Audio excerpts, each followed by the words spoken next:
नमस्कार। आज के इस खास विश्लेषण में आप सभी का बहुत बहुत स्वागत है।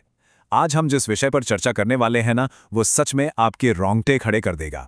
सोचिए, क्या हो जब आधुनिक पुरातत्व विज्ञान यानी मॉडर्न आर्कियोलॉजी का बिल्कुल आमना सामना हमारी प्राचीन पौराणिक कथाओं से हो जाए। हम एक ऐसी हैरत अंगेज यात्रा पर निकलने वाले हैं जो हमें सतह से हजारों साल पीछे एक बेहद भव्य युग में ले जाएगी। तो चलिए शुरू करते हैं। अरब सागर की लहरों को तो हम सबने देखा है, ऊपर कितना शोर होता है ना। लेकिन कभी सोचा है कि इन्हीं लहरों के ठीक 130 फीट नीचे उस गहरे सन्नाटे में आखिर क्या छिपा है? एक बार कल्पना कीजिए, एक बेहद विशाल, बिल्कुल सटीक तरीके से बसा हुआ प्राचीन नगर जो पूरी तरह से पानी में डूबा हुआ है। बड़ी बड़ी दीवारें, विशाल प्रवेश द्वार और ऊंचे महल। सुनने में किसी फिल्म का सीन लगता है ना। पर यकीन मानिए, ये कोई काल्पनिक कहानी नहीं है। ये एक सचमुच का भूला हुआ शहर है जो सदियों से समंदर के तल पर आराम कर रहा है। चलिए अब थोड़ा और गहराई में उतरते हैं। जब पुरातत्वविदों की एक टीम ने समंदर के 130 फीट नीचे जाकर छानबीन शुरू की, तो वहां एक बिल्कुल ही नई दुनिया उनका इंतजार कर रही थी। पता है वहां क्या मिला? वहां मिली स्वयं भगवान श्री कृष्ण की नगरी द्वारका। जरा सोचिए, इतनी गहराई और पानी के भारी दबाव के बीच एक पूरे के पूरे नगर का इस तरह सुरक्षित मिलना अपने आप में किसी चमत्कार से कम थोड़ी ना है। और अब बात करते हैं समय की, क्योंकि असली हैरानी तो इसका समय जानकर होती है। खोजकर्ताओं को वहां जो मिट्टी के बर्तन, तांबे के सिक्के और नक्काशीदार ग्रेनाइट के पत्थर मिले हैं, जब उनकी कार्बन डेटिंग की गई तो पता चला कि ये सब करीब 9000 साल पुराने हैं। जी हां, बिल्कुल सही सुना आपने, पूरे 9000 साल। समंदर के तल पर मिला ये ढांचा किसी विशाल महल और शहर की सुरक्षा दीवार जैसा लगता है। ये साफ दिखाता है कि उस दौर की इंजीनियरिंग और आर्किटेक्चर कितने ज्यादा एडवांस थे। वैसे आगे बढ़ने से पहले एक बहुत ही कॉमन कन्फ्यूजन को दूर करना जरूरी है। देखिए, जब भी द्वारिका का नाम आता है तो अक्सर दो अलग अलग जगहों की बात होती है। एक तो है मुख्य भूमि यानी मेनलैंड द्वारिका, जो कि गुजरात के जामनगर में समंदर किनारे बसा आज का आधुनिक शहर है, जहां श्री द्वारिकाधीश का विश्व प्रसिद्ध मंदिर है। और दूसरा हिस्सा है बेट द्वारिका। ये समंदर तट से लगभग 3 किलोमीटर दूर समंदर के बीचों बीच एक द्वीप यानी आइलैंड है। और ध्यान दीजिएगा, इसी बेट द्वारिका के पास समंदर में वही 130 फीट नीचे उन जलमग्न खंडरों की खोज हुई है जिनकी चर्चा हम आज कर रहे हैं। भाग 1, समुद्र की ओर प्रस्थान। आइए इस ऐतिहासिक निर्णय को समझते हैं। श्रीमद् भागवत पुराण के 10वें अध्याय पर नजर डालें तो इस महाप्रयाण की कहानी बहुत दिलचस्प है। होता यह है कि राजा कंस के वध के बाद उसका ससुर जरासंध बदला लेने की आग में जल रहा था। उसने मथुरा पर 1 या 2 बार नहीं, पूरे 17 बार भयंकर आक्रमण किया। प्रजा बेहाल हो चुकी थी। तब भगवान कृष्ण ने अपने लोगों को बचाने के लिए एक बहुत बड़ा कदम उठाया, मथुरा छोड़ने का फैसला। वह सभी को लेकर मथुरा से 1250 किलोमीटर दूर अरब सागर के तट पर पहुंचे। वहां उन्होंने समुद्रदेव की आराधना की। प्रसन्न होकर समुद्रदेव ने उन्हें समंदर के बीचों बीच 12 योजन जमीन दे दी। और फिर वहां देवशिल्पी भगवान विश्वकर्मा ने एक ऐसी भव्य द्वारका नगरी का निर्माण किया जिसकी कोई दूसरी मिसाल नहीं थी। अब यहां पर जो डेटा सामने आता है ना, वो सच में आपको हैरान कर देगा। पुराणों में लिखा है कि समुद्रदेव ने 12 योजन भूमि दी थी। अब अगर आज के मॉडर्न मेजरमेंट के हिसाब से देखें तो 12 योजन का मतलब होता है लगभग 153.6 किलोमीटर। और सबसे कमाल की बात क्या है पता है?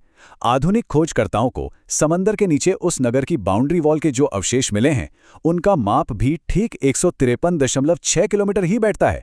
मतलब हमारे प्राचीन ग्रंथों का मापतोल और आज की विज्ञान दोनों बिल्कुल एक दूसरे से मैच करते हैं। भाग 2 विनाशकारी श्राप। यहां से अंत की शुरुआत होती है। अब जो बात सबसे ज्यादा ध्यान देने वाली है, वो इन 2 घटनाओं का कनेक्शन है। महाभारत का भीषण युद्ध खत्म तो हो चुका था, लेकिन द्वारिका के सर्वनाश की टाइमर क्लॉक टिक करना शुरू हो चुकी थी। महाभारत के स्त्री पर्व के मुताबिक माता गांधारी अपने 100 पुत्रों के मारे जाने से इतनी ज्यादा आहत थीं कि उन्होंने श्राप दे दिया कि ठीक 36 साल बाद कृष्ण के यादव वंश का भी वैसा ही विनाश हो जाएगा। वहीं दूसरी तरफ पिंडारक नाम के पवित्र स्थल पर एक और बड़ी चूक हुई। कृष्ण के पुत्र साम ने गर्भवती महिला का भेष बनाकर ऋषियों के साथ मजाक किया।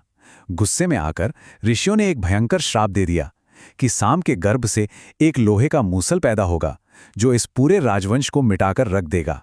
भाग 3, लोहे के मूसल की भविष्यवाणी, एक ऐसी होनी जिसे टाला नहीं जा सका। इन श्रापों के लगते ही जैसे समय की एक उल्टी चलती घड़ी शुरू हो गई थी। नियति अपना रास्ता कैसे ढूंढ लेती है, ये देखना अपने आप में हैरान करने वाला है। देखिए, जब कृष्ण के नाना उग्रसेन को इस मूसल वाली बात का पता चला तो उन्होंने विनाश से बचने के लिए उस मूसल को बुरी तरह कुचलवाकर समंदर में फेंकवा दिया। उन्हें लगा कि चलो खतरा टल गया, लेकिन किस्मत को तो कुछ और ही मंजूर था। उन लोहे के टुकड़ों को समंदर में एक मछली ने निगल लिया। फिर वो मछली एक मछुआरे के जाल में फंस गई, और जब उस मछली का पेट चीरा गया तो वही लोहे के टुकड़े फिर से बाहर आ गए। आखिर में एक शिकारी ने उन्हीं लोहे के टुकड़ों को घिसकर एक जहरीला तीर बना लिया।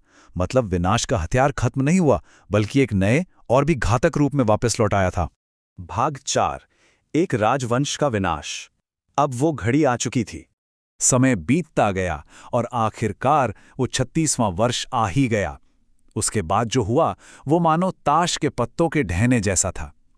पूरा का पूरा यादव वंश नशे की बुरी लत का शिकार हो गया और उनमें आपस में ही भयंकर कलह छिड़ गई। हालात इतने खराब हो गए कि बलराम ने यह सब देखकर पृथ्वी का त्याग कर दिया। और फिर सबसे बड़ी घटना हुई। भगवान कृष्ण जंगल में एक पीपल के पेड़ के नीचे विश्राम कर रहे थे, तभी उसी शिकारी ने उनका पैर देखकर हिरण के धोखे में उन पर वही जहरीला तीर चला दिया। वही तीर जो उस मछली के पेट से निकले लोहे से बना था। और इस तरह उन्होंने अपनी लीला समाप्त कर ली। ये खबर मिलते ही अर्जुन दौड़कर द्वारका पहुंचे, जो उस वक्त आग की लपटों में घिरी हुई थी। अर्जुन ने तेजी से बचे खुचे लोगों को वहां से सुरक्षित बाहर निकाला। और ध्यान दीजिएगा, जैसे ही आखिरी व्यक्ति ने शहर छोड़ा, वह विशाल आलीशान द्वारका नगरी पलक झपकते ही हमेशा हमेशा के लिए समंदर की गहराइयों में समा गई। भाग 5, द्वारका का भविष्य। आइए देखते हैं आगे क्या है। और ये इस बात का एक बेहतरीन उदाहरण है कि कैसे हमारा बीता हुआ कल हमारे आने वाले कल के साथ जुड़ रहा है। जो नगरी हजारों साल पहले पानी में डूब गई थी, वो आज पूरी दुनिया का ध्यान दोबारा अपनी ओर खींच रही है। इस वक्त इन पानी के नीचे मिले खंडरों पर बहुत तेजी से रिसर्च चल रही है। इसका मकसद क्या है? इसका मकसद है आम लोगों के लिए अंडर वाटर सबमरीन टूरिज्म शुरू करना। जरा सोचिए, आने वाले कुछ ही सालों में शायद हम और आप एक आधुनिक पनडुब्बी में बैठकर समंदर के 130 फीट नीचे जा सकेंगे और इस अद्भुत पौराणिक द्वारका नगरी के बिल्कुल करीब से दर्शन कर सकेंगे। इस सोचकर ही कितना रोमांचक लगता है। इस पूरी चर्चा के बाद दिमाग में एक सवाल उठना तो बिल्कुल लाजमी है। अगर अरब सागर के इतने नीचे एक इतनी उन्नत और 9000 साल पुरानी द्वारका नगरी सच में मिल सकती है, जिसने इतने सारे राज अपने अंदर छिपा रखे थे, तो दुनिया भर के महासागरों के उस अथाह अनजान अंधेरे में और क्या-क्या छिपा होगा? ऐसी और कितनी भूली बिसरी सभ्यताएं, कितने प्राचीन रहस्य आज भी उन शांत लहरों के नीचे दबी हुई हैं, जो भविष्य के एक्सप्लोरर्स द्वारा सामने लाए जाने का इंतजार कर रही हैं। ये एक ऐसा सवाल है जो सच में इतिहास को देखने का हमारा पूरा नजरिया ही बदल देता है। आज के इस विश्लेषण में बस इतना ही। इतनी गहराई तक इस सफर में मेरे साथ बने रहने के लिए आपका बहुत बहुत शुक्रिया।